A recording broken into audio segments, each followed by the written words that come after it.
Murkomen. Kipchumba Murkomen. Kipchumba Murkomen. You give police food to kill orders. You give the police food to kill orders. Kwa yoyote ambaye atakaribia police station. Yes. Kwa hivyo hata mtu akienda kustaki kesi apigwe risasi. Mtu akienda kuangalia mtu wake ambaye amefikwa apigwe risasi. Mtu ambaye anapitia karibu na police station kama iko kwa barabara apigwe risasi. Ama ulikuwa unamaanisha nini? Murkomen. Murkomen. Mimi nataka nikukumbushe wale mawaziri wote ambao wamefaa waikuwa kwa hicho kiti chako cha security. We had Mithuki ambaye aliua vijana wengi sana. We had John Mithuki. Sasa ako wapi? Yeye hakukufa. Hadi wa sasa ako hai. John Mithuki ako hai. Hadi wa sasa ako hai. Kulikuwa na mwingine alikuwa anaitwa George Saitoti. He was also a security minister. Sai ako wapi? George Saitoti na mdogo wake Orwa Ojode wako wapi? We had another one. Tulikuwa na mwingine Gaitheri. Ako wapi? Ako wapi Gaitheri? Ako wapi? Kwa hivyo Murkomen usilewe na hicho kiti cha security. Ati wewe unasema ati polisi wakiwa provoked wathuti.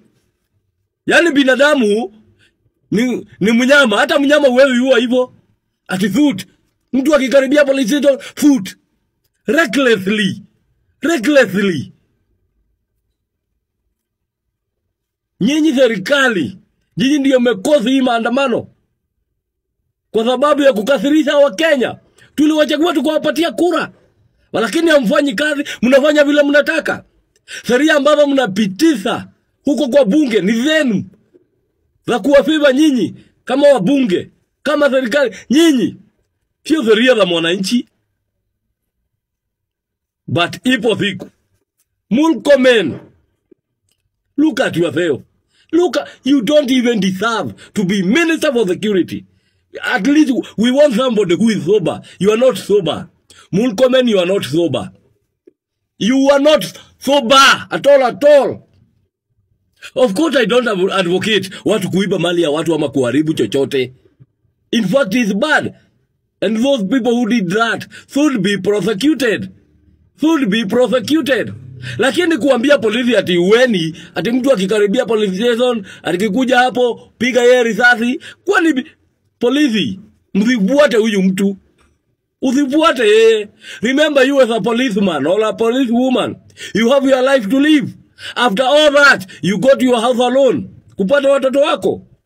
Kupata familia yako. You are all alone. Huyu mtu ulali kwake, halali kwako.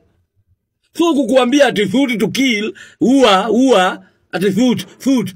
Kwani mimi ni mjinga aje nikiwa polisi uniambie ni thuti. Alafu nikipiga mtu risasi, kesi ni kwangu.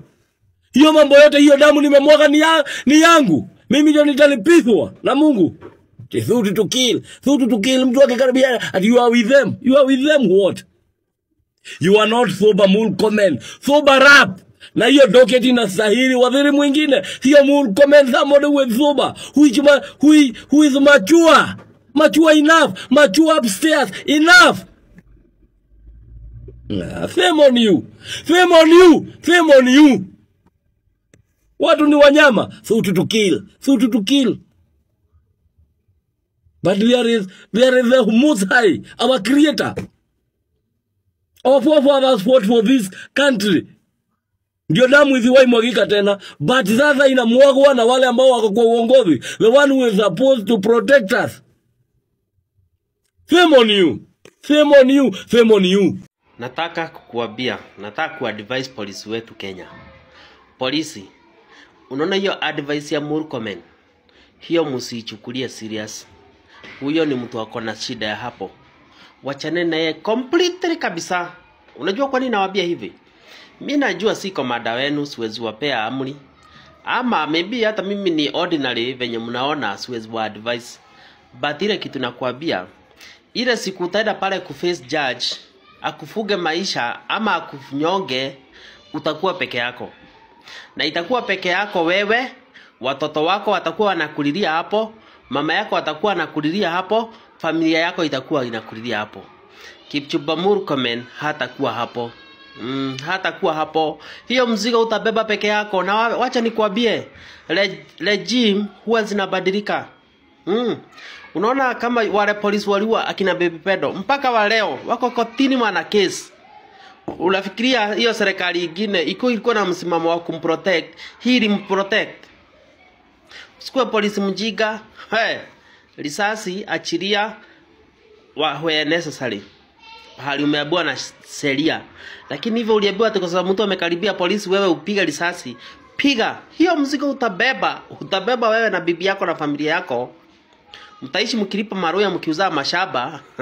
Wewe msikuwe polisi wajiga. Wewe. Hello Kenyans. Mmesikia kitu Murkomen amesema? Murkomen amesema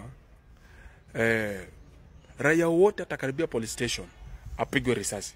Kwa hivyo hata ukipeleka kesi chunga sana za pigwa risasi. I don't think that is the empowerment that the police officers are looking for, Mr. Murkomen. You are CS for security, but I think akili yako inafikiria kama goon. Murkomen, let me advise you. The empowerment that the police officers need sio power ya kutoweza kusimamisha gari kama hii. Naona, the only way you escape Kenya is you have a car like this. So unapita kwa all roadblocks, everything, hakuna mtu anakusimamisha, na akikusimamisha ni saluti. That is not the empowerment that the police need. And the police do not need empowerment to kill. Wacha nifanye nikiwa. So empowerment ya polisi ni pesa mfukoni. Empowerment ya polisi ni ku access services like hospital, being able to pay hospital bills, being able to take their children to good schools. That is the empowerment we are talking about. Kuempower polisi kuua Kenyans, that is not empowerment. That is you officiating murder. It is you officiating gruesome handling of innocent Kenyans and, of course, law-abiding citizens. So I advise, instead of empowering a gun and turning good police officers into goons, start by empowering their pockets. Many police officers are jamming our inboxes how broke they are. Unaelewa? Unasimamisha gari kama ile, unambaia maziwa ya 200. Unasimamisha gari kama sijui gani, unambaia maziwa ya 500. The corruption that is actually led in this country, most of the time it's pointed at the police officers. But do you know that this is manufactured? It is manufactured in the sense that police wanapatiwa so much hardship so that they can abide, so that they can be easily controlled. That is why kila polisi unapataga ule tajiri ni wezi, mikora, okay? Because yeye ameamua hapana, mtaniweka hapa, na mkiniweka hapa nitatumia hii badge kufanya nini? Nitatumia hii badge kujilisha, na lazima nijilishe. So Murkomen coming out and saying that any person mwenye anakaribia police station apigwe risasi, he needs to really rethink. That is not empowerment. That is not giving powers to the police officers. Give them empowerment from home. Akitoka home, familia najua mzazi ameenda work. Hata wapatieni magari, mambo ya kubeba polisi kwa pick up. Kwani ni dhara? Ni ng'ombe fresh ya fulani kwa mahali mnapelekea nyasi. Strongly condemned the dangerous and reckless remarks made by the Cabinet Secretary for Interior and National Administration, Kipchumba Murkomen, who publicly instructed police to shoot to kill citizens accessing police stations if they happen to go close to them. Alarming shoot to kill directive. We express our grave concern over reported directives or statement by CS Murkomen. Journalists must be allowed to operate without fear of harassment or censorship. We urge the government and all security agencies to respect press freedom and facilitate unhindered access to information. excessive use of force, we are equally disturbed by isolated incidents where protesters or criminal elements turn against police officers who were exercising restraint. Such actions are unacceptable and undermine the spirit of peaceful civic engagement. We argue the public to uphold non-violence and dignity even in the face of provocation.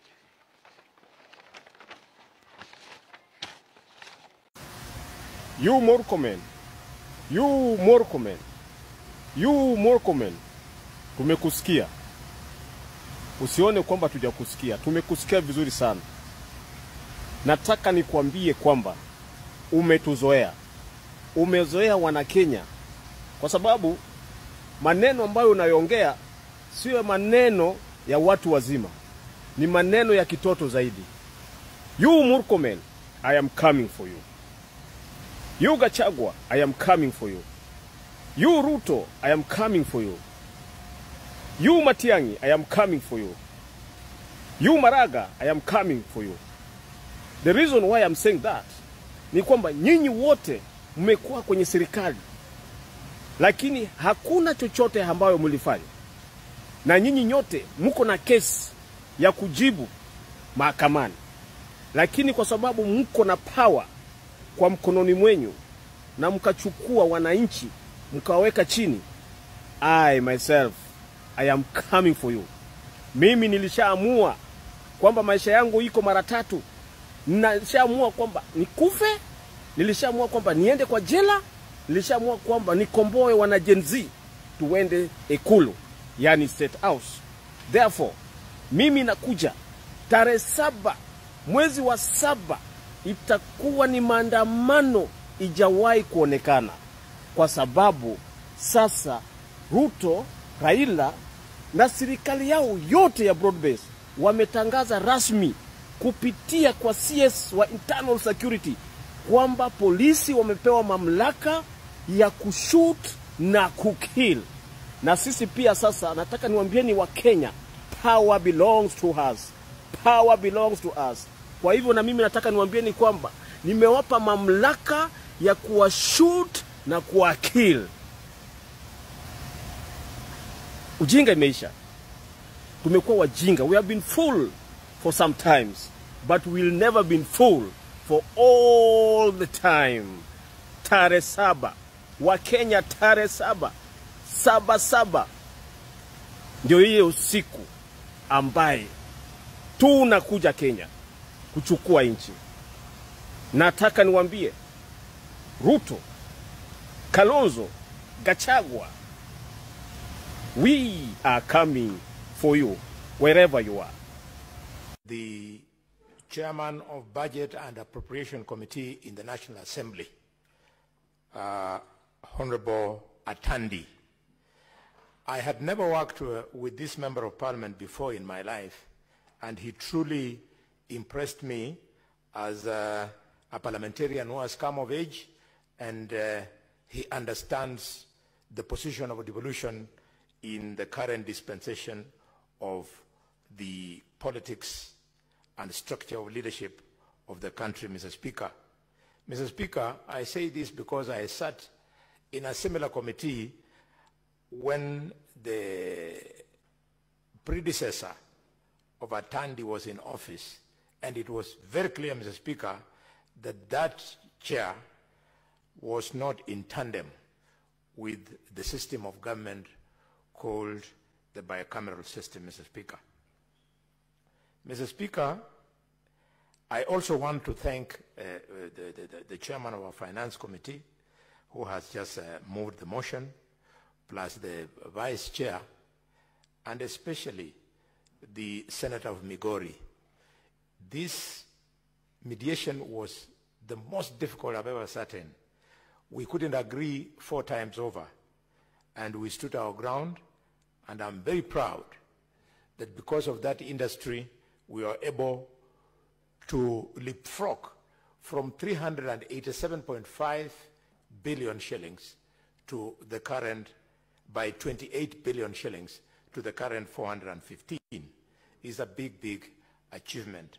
I therefore proudly request colleagues in this House that we support this report because we have achieved so much. I want to talk to the people of Elgeyo Marakwet and the people of Embu, the people of Isiolo, the people of Kirinyaga, Laikipia, Lamu County, Nyamira County, Nyandarua County, Samburu County, Taita Taveta County, and Tharaka Nithi County, and Vihiga County.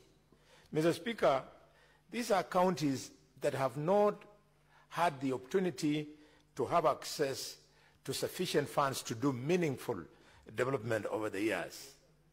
But thanks to this enhancement to 415 billion shillings, Mr. Speaker, and further, thanks to the decision of this House to now introduce in the fourth sharing basis formula a factor which then we called the affirmative action allocation of 4.46 billion shillings. Now, each and every one of the counties that I've spoken about, Mr. Speaker, will enjoy an extra 371,666,667 shillings, Mr. Speaker. Mr. Speaker, I'm so happy for them, but even more so with Vihiga County, my immediate neighbors, who also happen to be my own brothers, Mr. Speaker. Mr. Speaker, Vihiga has truly suffered over the years. There are many projects which equally serve Kakamega and Vihiga at the same time, especially the road infrastructure. It's a shame that when you go on the Kakamega side, you see a tarmac road here, a tarmac road there that was started by the first generation governor, Wycliffe Ambetsa Oparanya. And it then becomes a shame that when you come from Bushangala, Mr. Speaker, and you go down, Bushangala Junction, Mr. Speaker, you go down to Shibuname, you cross the bridge at River Lukose, climb to Eregi, Mr. Speaker. The moment you reach Ishiandomba, which is the boundary between Kakamega and Vihiga, that is the end of the road. The majority of the people using this road, which then becomes untarmacked once you are in Vihiga, are the people of Kakamega. So I want to appeal to the Senator of Vihiga and the Governor of Vihiga and the MCAs of Vihiga, whereas this section of the road is in Vihiga County, but it is a key road for us, the people of Kakamega, in entering into Vihiga County through the southern part of, of our county, Mr. Speaker. I therefore appeal to Governor Otichilo to give me a gift for the fight we put up with Senator Osotsi in this House so that this fund could be realized.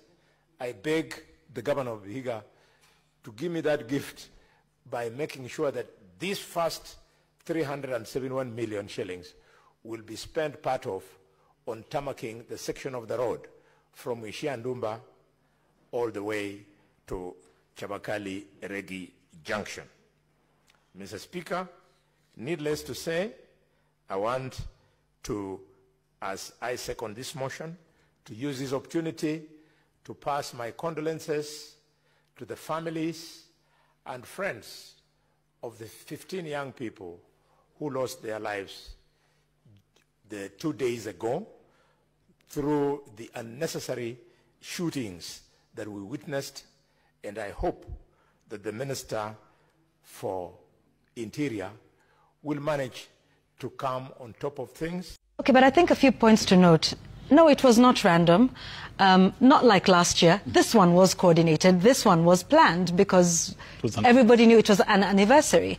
And so when he talks about it being a calculated disguise, by whom? Rex's mother? Obienge's father? Their siblings? Are they the ones who came up with these disguises? Okay, so our young men were shot and killed last year. People who are still missing, their families were part of this very elaborate exercise disguised as civic expression, but all coordinated, funded, premeditated, and politically instigated towards a... Wakenya si wajinga. Kenyans are not stupid. I repeat, Kenyans are not stupid. Na msifikiria ati zile matribal lines zenye mnajaribu kucheza sai kudivide wa Kenya na attention zitawak. Hizo systems zilikuwa zinawak kitambo na maparents wetu. Lakini sai tuko walk. Ma politicians, listen kama mko na masikio. Skizeni kama mko na masikio ma politician. Don't divert our attention. Acheni ma blame game ati sijui it was sponsored by Gashagwa, it was sponsored by so and so, goons were ferry. Tunajua nyinyi ndio mlilipa ama goons kuja kuharibu maandamano. Na sasa mna try kwa divert our attention. Na jana nimesikiza a whole CS anakuja kwa TV anasema anapatia mapolisi right ya kushoot to kill orders. Murkomen, you should resign. You should resign by now. You should resign. ICC inafaa ukwe Hague saa hii wewe. Stop playing with our Kenyan minds.